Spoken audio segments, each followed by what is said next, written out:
প্রিয় উপস্থিতি, আমরা এই প্রজন্ম হিসেবে এটা আমাদের জন্য দুর্ভাগ্যের যে দীর্ঘ ৫৪ বছর স্বাধীনতার পার হয়েছে, অথচ এই বাংলাদেশের একটা ক্ষমতা থেকে আরেকটা ক্ষমতার পালাবদলের জন্য যে সুষ্ঠু একটা সিস্টেম থাকা দরকার ছিল, আমরা দুর্ভাগ্য আমাদের পূর্ববর্তীরা সেই জিনিসটা আমাদের হাতে দিতে ব্যর্থ হয়েছে, যার ফলশ্রুতিতে ক্ষণে ক্ষণে আমাদেরকে জীবন দিতে হচ্ছে। ৫ বছর পরে ক্ষমতার পালাবদল হলে আমাদের রক্তের হোলি খেলায় মেতে উঠতে হয়। এই দেশটা স্বাধীনতা পরবর্তী অনেক পুনর্গঠনের অনেক সুযোগ পেয়েছিল। ১৯৭১ সালে যে সাম্য, মানবিক মর্যাদা আর সামাজিক সুবিচারের ঘোষণাপত্র নিয়ে যে মুক্তিযুদ্ধে বাংলাদেশ অবতীর্ণ হয়েছিল, তৎপরবর্তী ৭২ সালে আমরা দেখলাম সেখানে একদলীয় একটি সংবিধান প্রণয়ন করে তাদের সুবিধা মতো সকল আইন কানুন সেইখানে বলবৎ করে এদেশে একটি ফ্যাসিজম কায়েম করেছে এবং জনগণের রক্তের সাথে প্রতারণা করেছে একটি দল।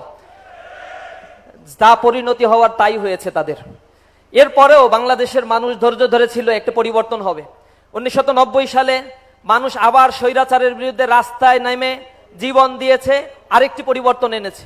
কিন্তু দুর্ভাগ্য, এই স্বৈরাচারের পতনের পরে স্বৈরাচারকে পুনর্বাসন করার জন্য রাজনৈতিক দলের মধ্যে আমরা তৎপরতা দেখেছি এবং এই স্বৈরাচার পরবর্তীতে আবার আরেকটি ফ্যাসিবাদের জন্ম দিয়েছে।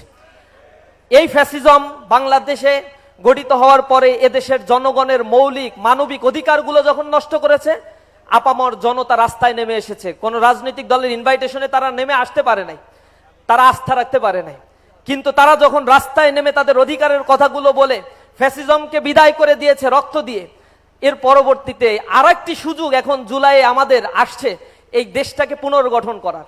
আমরা দেখেছি ইন্টারিম গভর্নমেন্ট সদ ইচ্ছা নিয়ে তাদের সদ ইচ্ছার অভিপ্রায়ে তারা কতগুলো সংস্কার কমিশন গঠন করেছে, কিন্তু judiciary, administration, defence force, police অথবা দুদকের যে সংস্কারের প্রস্তাবনাগুলো এখানে দেয়া হয়েছে, এই সংস্কারের প্রস্তাবনার ক্ষেত্রে রাজনৈতিক দলের একটা অংশ তারা এই সংস্কারগুলো মেনে নিতে পারছে না। আমরা সরকারের কাছে আহ্বান জানাচ্ছি, যদি কোনো রাজনৈতিক দল এই সংস্কারের পথে বাধা সৃষ্টি করে, জুলাই সনদের ক্ষেত্রে তাদের দ্বিমত থেকে থাকে, তাহলে অবশ্যই জনগণের কাছে যাওয়া উচিত, কারণ ম্যান্ডেট তাদেরকে দিয়ে ক্ষমতায় এনেছে জনগণের অভিপ্রায়। সুতরাং জনগণের এই আইনি ভিত্তির উপরে, জনগণের ম্যান্ডেটের আইনের ভিত্তির উপরে যে ইন্টারিম গভর্নমেন্ট বসেছে, এই ইন্টারিম গভর্নমেন্টের লায়াবিলিটি এদেশের ২০ কোটি জনগণের কাছে। সুতরাং কে মানলো আর কে মানলো না, এর চাইতে সরকারকে অবশ্যই দৃষ্টি এদিকে রাখতে হবে জনগণের উন্নতি সাধনের জন্য, এ রাষ্ট্রের রিফরমেশনের জন্য, সামনে যেন আর ফ্যাসিজম গড়ে উঠতে না পারে, এজন্য কার্যকর সংস্কারের উদাত্ত আহ্বান জানিয়ে আমার কথা শেষ করছি। আসসালামু আলাইকুম ওয়া রাহমাতুল্লাহ।